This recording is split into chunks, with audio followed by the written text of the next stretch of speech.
Hello everyone and welcome to this Chess Secrets video. And today I have a follow-up and part 2 to a previous video titled The Fastest Way to Improve Your Chess. And so in that video I spoke about really the quickest way to improve at chess is to study tactics. But not just to study tactics by doing a few random problems once and then, probably forgetting about them. But to take a set of problems, a set of tactics, and go over them multiple times. So let's say, for example, you find 50 tactical problems. Something similar to the one on the screen here, which I'll go over at the end of this video, and I'll give you the answer to this puzzle, this problem here, but you can take a look at it. But you take, maybe start with 50 tactical problems, and you take your time and go through them, all 50 or however many you choose, and then you go through them again and time yourself and give yourself less time, maybe 5 minutes per problem. And then you go through them a third time and cut that in half and try and solve every problem in 2.5 minutes or less. And then cut it down and go through the problems again and only give yourself a minute to do each problem. And then 30 seconds. So each time you go through that set of problems and you drill through them, you give yourself less time, and hopefully by the third, fourth, fifth time you go through them, you're starting to remember a lot more. You might actually memorize some of the positions. And your goal is by the 7th time that you go through, you should only need 10 seconds or less to just look at the problem and know the answer, and it'll help burn those tactics into your memory, and you'll be able to see them more often in your actual games, and use that knowledge to defend against tactics that your opponent tries to throw at you, and you'll also be able to use more tactics and find more tactics in your games. Now, I'm also doing a follow-up to this because a viewer asked, well, where do you get those problems? What kind of problems should you use? How do you go about doing that? Well, there's many different ways. I would recommend that you start with simple problems, the basics. So I'll get back to this problem and give you the answer at the end of the video so you can stick around. And in the meantime, I'll throw up 10 problems here as examples, the kind of problems you can use to begin with, just to cover the basics. So let's take a look here. Now, a lot of these should be easy, and that's what you want at first. You want just the simple basics that you can practice so that you can look at the position and instantly know the answer. And you start out by doing those. So here it's white to move. Hopefully you'll be able to find this really quickly. But some beginners might not be sure what to do here. How does white get an advantage here? How does white win? So if we look at the evaluation, white has a mate in 17. So obviously you're not going to calculate that mate in 17 in this problem. Your goal is to find the basic tactic that leads to a win, which is this move here, rook to d4. So this is just a basic pin. The knight is pinned to the king and cannot move, and then you will be able to pick this knight off, and then white will be winning with the extra rook and king in the endgame. So this is what you should start with. Basic problems like this, to get all the basics down: pins, skewers, forks, discovered attacks, stalemate tactics, all this basic stuff. And by drilling these problems and going over them, especially scientists or doctors have said that it takes about 7 times to go over something to put it into your long-term memory. So if you look at something once, you may forget that. But if you look at something multiple times and go over it, after about 7 times, it will start to stick in your long-term memory. And that's what you want. You want these tactics to stick in your long-term memory so that when you're playing chess, you can see them a lot faster. You'll make less blunders because you'll be more familiar with the tactics and see them more easily, be able to find them. All right, so let's move on. I'll show you some more examples just to give you an idea of what kind of puzzles or problems or little tactical things that you should be working on to begin with. And then as they become easy and you memorize them pretty good, you can go on to more difficult problems, especially if this is too easy for you, if you're already an advanced or intermediate player, a higher level chess player. But in the beginning, you want to go over these basics. So here, it's Black's turn to move. So I'll flip it around to Black's perspective. So what would you do here as Black? The material is even, but if we look at the evaluation, we see that Black has an advantage here. So how does Black move forward and press his advantage? So take a look, and hopefully you'll be able to find it. Pause the video at any time if you need more time, but we'll take a look at the answer here. So here we see the game would be even except for one move, which is this knight to e3 move. So this is a basic fork where you attack the king and the bishop at the same time. So the king may move towards the knight, attacking it, and then the knight would just capture. Now Black is ahead in material. Now, interestingly enough, somebody may say, well, what if White moved here and trapped the knight? Well, it looks like that is not a good move because then the advantage jumps even more in Black's favor because the knight, or excuse me, Black has different options here, but one of them being to just go here, and if the knight is attacked, well, now Black could retreat the knight to e1 to pull the king even further away. But the point is the king can just capture, so he could do that immediately as well. And after a recapture, White will have an extra pawn, and his king is moving in on the position here, and Black would be winning.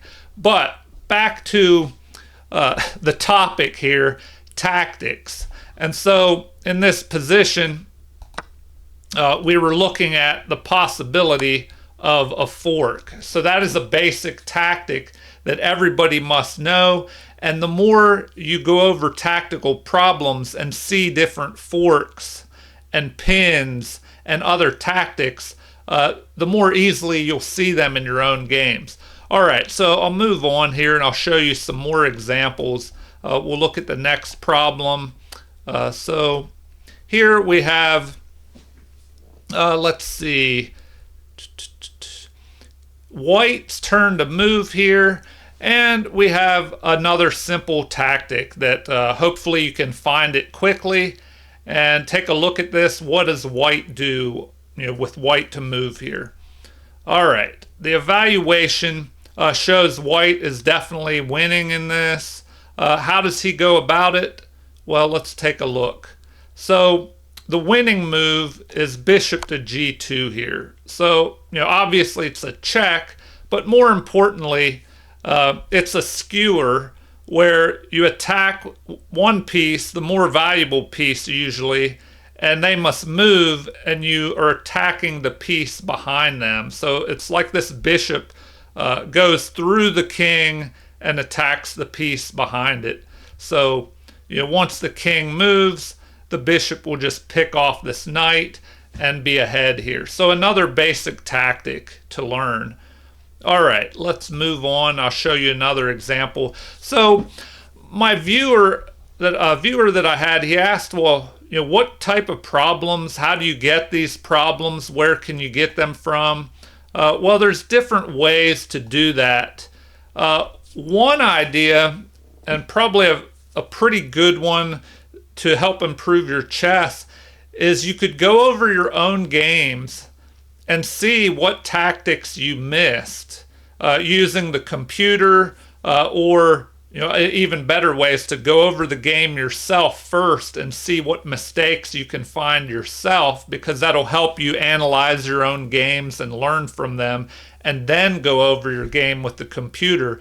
And you should be able to find tactics that you missed. Well, maybe you could set the position up, take a screenshot on your phone or on your computer, or if it's on a board, take a picture of the board, and then later you could have a compilation of pictures on your phone, and you could go through those over and over again and have a set of problems that way. Now, that might be a lot of pictures that would add up over a time, but that's one way you could do it. There's also computer programs out there. You could Google. I think there was one called CT Art that's an older program. They might have a new version of it where it just gives you maybe 1,000 tactical problems, and they start from easy to harder. And I'm not saying to start with 1,000 problems to begin with. Maybe start with 50, do those 7 times, then try 100 problems and do those 100 times. There's different ways you could do this. You could experiment and see what you like the best. You could make little, flashcards, or another way is to find a chess tactics book with problems. It might be hard to find random ones because they usually group them into types of tactics, such as the one that we have here in this problem. So here it's white to move, and what would you do in this position with white? So here white is definitely winning, but how do you get the win? The position looks pretty even at first glance here. Although white's pawns are pretty far advanced, they're blocked. But this might give you a hint on what you can do. Black looks to be trying to trade off bishops and go for an even endgame, or maybe try and move towards white's pawns with his king. But white can win with this move. Bishop captures b6. So a little tactic to get a passed pawn. So after the pawn recaptures, which is the best move, because if he doesn't capture, then the bishop will just pick off another pawn. But either way, a pawn is going to be promoted. So now we have this right here, and there's no way to stop this pawn from promoting to a queen, and white will win. So another little tactic, and there are probably many, many tactics that involve promoting a pawn. So you could find a tactical book that has a lot of these problems, especially if there's a specific type of tactic that you want to improve on. Well, then you could find a compilation of a bunch of that type of tactic. Like I said, if you see something interesting in your games, you can go ahead and take a picture of that or a screenshot, and then compile those until you have 50 or 100 or however many, and you could review those, go through it, time yourself, and try and improve on those tactics. All right, I'll try and move on here a little quicker. We'll do some more of these problems. And these are just examples of types of problems that you can work on. So here, white to move. What should white do in this position? All right, so it looks like black is about to try and capture the rook here and check the king. So should white worry about this rook, or does he have a better move?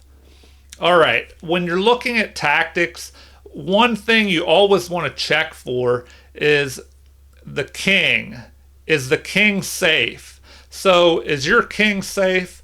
Well, it is now, but there's a possibility of a check by capturing this rook. So that could be something that you need to watch out for. Are your pieces protected? No, the rook is not protected. And what about your pawns? Well, your pawns are safe for now. So then, knowing that you have to worry about this rook, you can also take a look at the other side. Is this king safe? Are his pieces safe? Well, it looks like they are, but there's a little tactical trick here.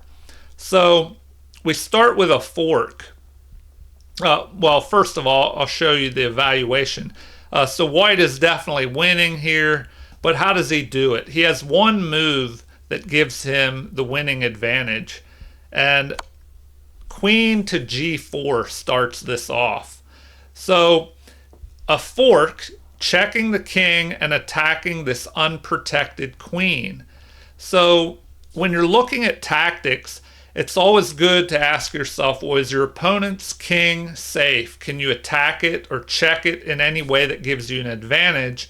And the second thing to do is ask yourself, well, does he have any unprotected pieces? So here, the king can be attacked and there's an unprotected queen. But you think, well, the queen can just capture this here. Well, if the queen captures you, well, then you can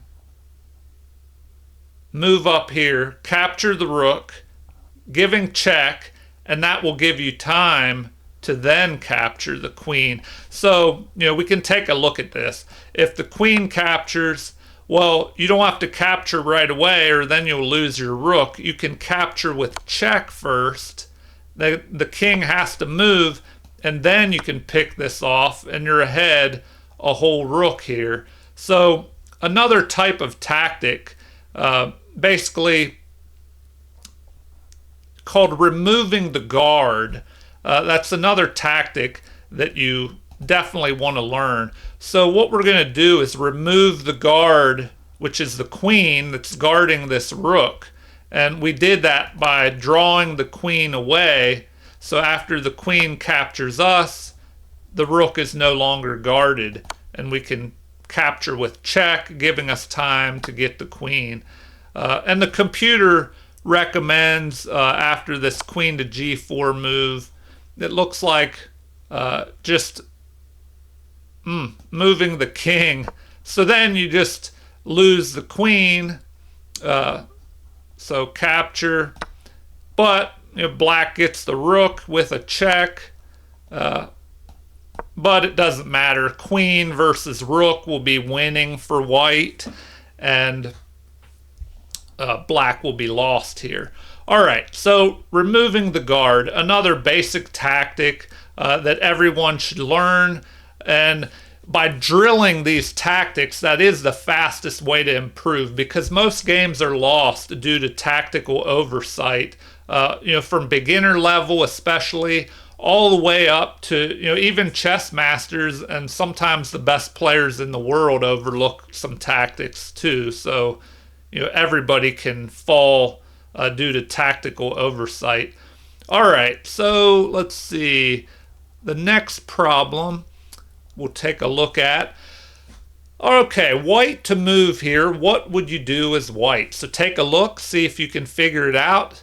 What do we have going on in this position? So material, 3 pawns to 4. So black is slightly Well, white has two rooks, so one rook for the knight and a pawn. So white is slightly ahead. But if you study your tactics, here's another basic tactic. Pause the video if you want more time to think. If not, let's take a look. A mate in 3 here. So hopefully you saw just rook to c8, a back rank mating threat. And the pawn helps cover any escape squares by the king. But, we can capture, excuse me, here we go, we can capture, but the other rook will be able to capture. And then after a block, we just capture and it's a back rank mate. So another tactic to learn all about is back rank mating attacks. Which can happen quite a bit, especially at the beginner level, but at any level. And there are many different ways to set up back rank mating threats. So all the more reason to just study and drill different tactics so you become familiar with these kind of attacks and you get to see all these different possibilities, and hopefully that will translate more into your own games as you see more of these possible tactics. Okay, let's move on to another one. Tactical problem number 7. Okay, here it is white's turn to move. Now white is about to get checkmated here, so he has to act immediately. What can white do? And he's behind by a whole bishop here. So things are looking pretty terrible here for white. Black can mate with queen to g2, another common mating tactic. Or we have queen to d1 here, a possible back rank mating threat as well. So, white has to do something and do it immediately. Okay, let's take a look. So the game is actually a draw here, and hopefully you'll see the tactic that allows that. So there are 2 different things you can do, but the theme is to basically check the king, and you can either go queen to a5 or queen to d8, but then you just go back and forth here. So check. If he tries to escape this way, check. If he tries to escape out that way, check.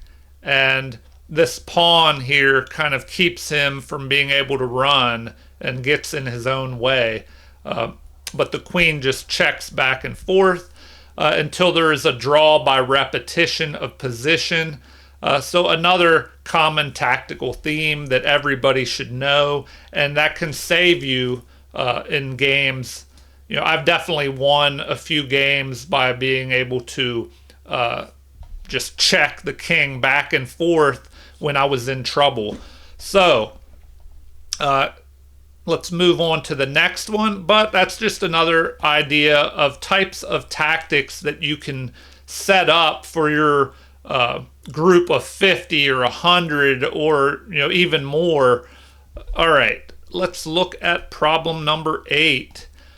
Okay, so in this next problem, this is pretty interesting and something everybody should learn.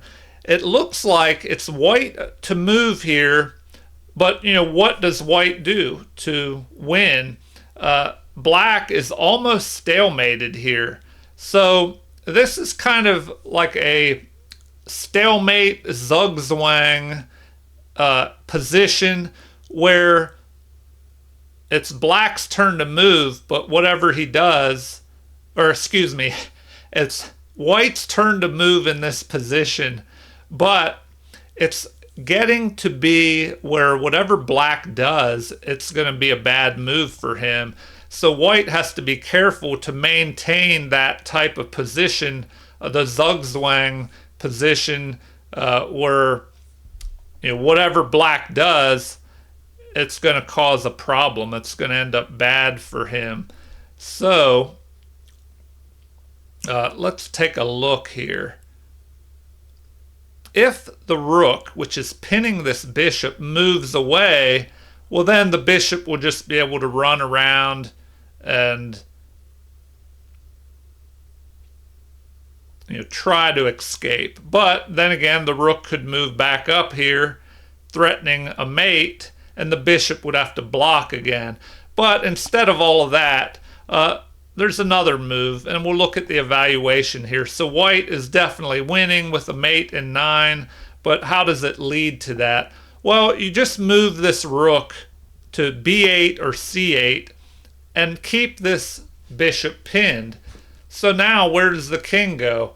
The king can only move here because the white king is guarding any other escape, and then you just pick this off. And so now white is ahead and will be winning and be able to mate with king and rook. So that's an interesting little position where you kind of trap your opponent's king in an almost stalemate position, and you set up kind of like a zugzwang where they have to move, but whatever they do, it's going to be, bad for them. All right, let's move on. I'll try and finish up the video here before it drags out too long. Let's see. I'll hide these lines and evaluations and move on to the next problem. All right, so here it's white's turn to move, and it looks bad for white. We have a queen about to move in here, possibly with check, and then mate in 2, but it's white's turn to move, and he's behind in material. What can he do to prevent a loss here? All right, let's take a look. So it is a draw in this game, and it is accomplished with this little tactic. So rook to d3, a fork. So if the king moves, then white would capture the queen and be winning. So it's a forced capture of this rook, but that leads to a stalemate. So another interesting little tactic. This one is a way to achieve a stalemate where you force your opponent to move a piece where they don't want to go, and it results in a stalemate and you save a draw. Okay, let's check out number 10. All right, problem number 10. Okay, now here it is black's turn to move. And, what can black do in this position? Now, normally you cannot win a game with just a king and a knight. But this is an exception. So how would you do that with black? Pause the video if you want to, look at it longer. But if not, let's take a look. Now, this is saying it is a draw here. So very interesting.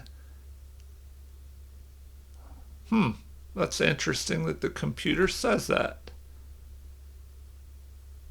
All right. Well, computer, what if we... Oh, maybe I set it up wrong. Okay, I see. I have it set up as white to move, and it's actually black to move in this position. So, I don't know if I can change that with the computer. All right, the answer with black to move would be knight to f6 here. Or excuse me, I got that wrong. Knight to g5 here. And that would force, what it would do is cut off this h7 square here. Once that's cut off, the king can't move anywhere. He's in a stalemated position, except for this pawn being able to move. So knight to g5 here with black to move. Ignore this evaluation. I set it up wrong. It should have been black to move, and the computer thinks it's white. So with black to move, knight to g5, cutting off this escape, forcing the pawn to move up here further, and then the knight can jump to f7 and deliver a mate in the end there, because the pawn would have had to move to h7 and cut off the escape of the king. All right, sorry about that I set the computer up wrong. Okay, finally, we'll take a look at that problem that I showed you at the beginning of the video. If you stuck around that long, I thank you. But this was the initial problem with white to move. So what does white do here? Were you able to figure it out? We'll take a look at it. So the evaluation shows a mate in 3. So now that you know it's a mate in 3, look at it a little bit more and hopefully you can figure it out. And so here it looks like the best move and the one that will lead to the mate in 3 is to sacrifice your rook here for the bishop. And so the king is forced to capture, the only move possible. But now you have bishop to d5 check. So that might have been a little hard to find because most people probably immediately want to get their king into the game and check here. But now if the king goes up to b8, you have an immediate rook to a8 mate. So if we go back and the king doesn't move up to b8, but instead comes forward to to b6 after the bishop checked. Well, now you have this interesting move. Well, actually, there are a couple possibilities here, but c5 is one possibility. So check, and then this is mate, because what can the king do? Nothing. The rook cuts off this a file. Then the queen that stayed here is cutting off this b5 square, and the bishop is helping, and the pawn delivers the mate. So if we go back, and what did the computer say? Also, there's this queen to b1 move delivering mate. So that's interesting. And was there anything else? It looks like those are the 2 ways that led to a mate in 3. All right, well, hopefully you solved that. And the reason I showed this problem, which was a little more complicated, is because when you set up your tactical problems, I would recommend starting with basic one-move tactics, especially if you're a beginner. But eventually those will be too easy for you, and you'll want to move up to harder problems, 2-move tactics, and then 3 moves, checkmates in 2, mates in 3, and then finally, you want to move on to tactical problems that combine multiple tactics. And so if we go back and just take a look at this, just as a small example. So here, this is a mating attack, but it involves capturing here and sacrificing a piece, getting rid of a defender, so removing one of the defenders. The king is forced to attack here, and then we just continue the attack. And so if the king moves back here, we have a back rank mating attack. If he moves forward, well, then the queen can attack, or we can attack with the pawn that unleashes a discovered attack on this square in front of the king that helps cut off any escape route. So as you dig deeper into the tactics that you want to learn and improve, you may find that you want to do tactical problems that combine different tactics, maybe a fork and a pin, or a combination of a fork and a pin that leads to a back rank mating threat. But you get the idea. You can increase the difficulty of the tactics as you get better and better. And that would be one of your goals, is to just improve and be able to solve and find harder tactics more often and more quickly. Okay, well, this video has gone on quite a bit. So as a review, once again, the fastest way to improve your chess is to improve your tactics. But don't just look at a tactical problem once and then end up forgetting about it. Make a set of tactical problems, either with screenshots on your phone or computer and go over and over them, or find a book with a few hundred tactical problems and work your way through the book and then go over it again and try and do it about 7 times. Work your way through those tactical problems about 7 times or more if you really want to burn those tactics into your memory and help you to better see tactical problems in your own games. All right, everybody. And where can you find those problems? Well, books, your own games would be a great source of finding tactical problems and things that you want to improve on. You could just throw that in your group of problems that you're working through to help burn those into your memory. All right, everybody. If you enjoyed this video, please like and subscribe. Feel free to leave comments or suggestions, and also any requests for types of videos that you want to see. If there's something you personally would like to see, leave a comment with your request, and I will try to do a video on that subject. If it seems like I did not do a video that you wanted to see, just send me another comment with a reminder. Hey, where's that video at that I'd like to see? And just remind me. And I hope to be able to do as many videos for people as I can. Thank you and have a great day.